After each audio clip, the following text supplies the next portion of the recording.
Ён пачынаў свае творчыя крокі ў тэатры. Он был внуком знаменитого театрального деятеля Федора Адамовича Корша. Отсюда фамилия Корш. Але выбраў іншы маршрут – кінамастацтва. І як вынік, першы гукавы фільм беларускага кіно.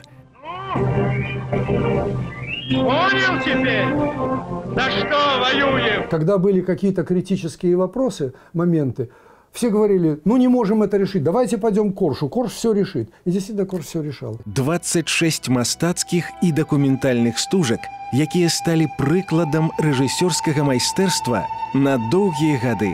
Жыццёвыя перыпетыі і творчыя пошукі кінарэжысёра, акцёра кіно, народнага артыста СССР Уладзіміра Корш-Сабліна у аўтарскай праграме Уладзіміра Арлова «Люблю і памятаю» на Беларусь 3.